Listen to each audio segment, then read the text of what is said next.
Най-новата зала на музея. Благодаря ви. Сега продължаваме разговор тук в студиото с доктор Николай Спасов, директор на Националния природно-научен музей, и с Виктор Видос, който е творчески директор на агенцията, която е изготвила тази много приятна кампания. Ето сега виждаме плакатите от кампанията. Ако това е представата ти за морска котка, ела да видиш истинската в музея. Всъщност, гражданите могат да изпращат и техните идеи.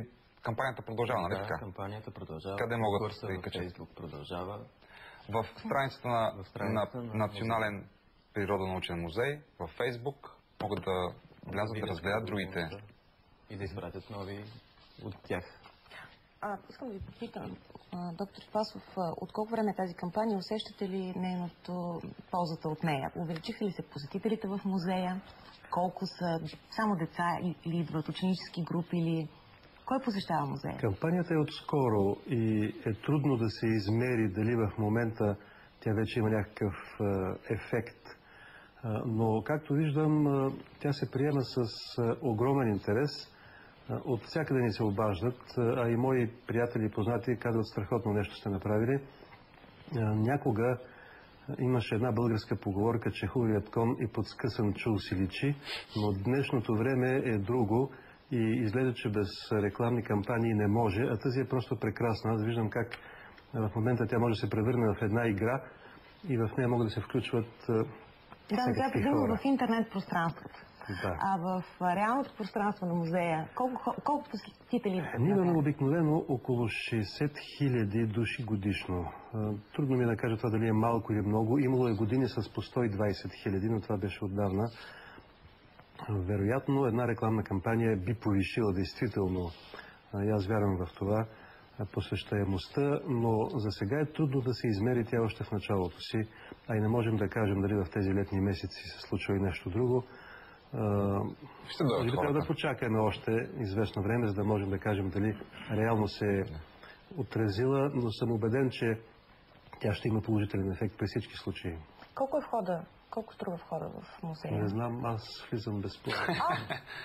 Аз ще ви подскажа. Прочетох, вие ще кажете дали е вярно. За възрастни 2 лева, за студенти, пенсионери... Така е, да.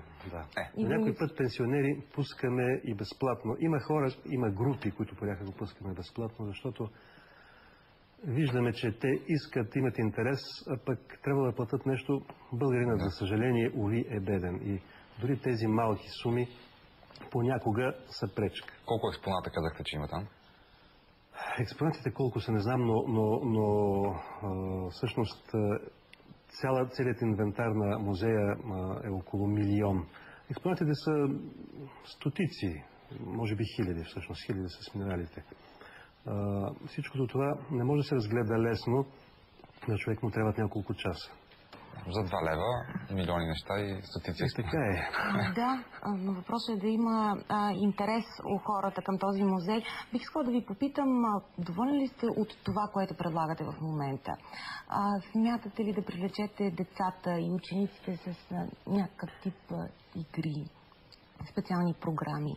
Каквито има и в други музеи по света? Нашият музей е трупал своите богатства в течение на вече 122 години. При нас има уникати и в това отношение не мога да не бъда доволен. Това е една приемственост изключителна.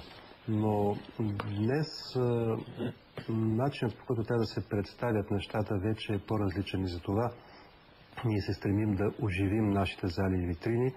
Едно от нещата, което в момента подготвяме и се надяваме в скоро вече да е реален факт, е една зала, която ще бъде нещо като зала за обучение на деца, чрез игри, чрез лектории, чрез филми, където те ще могат постоянно да идват и да се запознават с природата.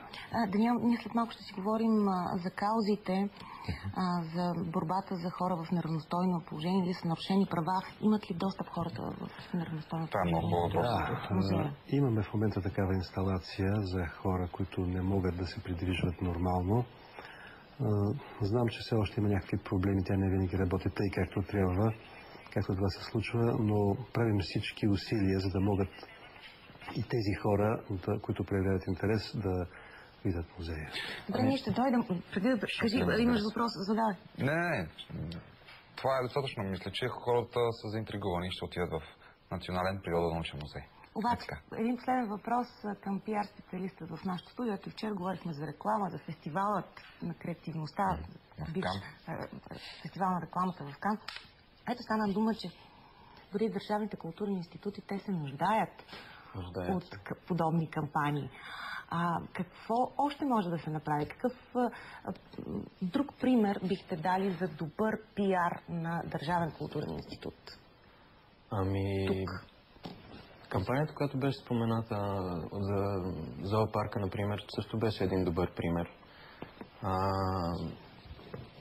Всеки институция е специфичен сам за себе си и трябва да се заровиш наистина дълбоко в тематиката му, за да намериш вдъхновението за това какво да кажеш на хората. Ето, ние казахме на хората, не ставайте смешни. Ако си представяте нещата абсурдно, просто елате да видите как изглеждат те.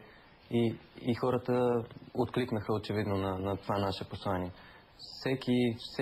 Няма нещо на света, което не може да бъде предадено на публиката му. Няма музей, няма институция, която да не може да каже нищо. Аз сега ви предлагам, благодаря ви за този разговор, сега ви предлагам да видим една друга интересна изложба, представена по интересен начин. Изложбата на 12 живописни платна на художника от Видин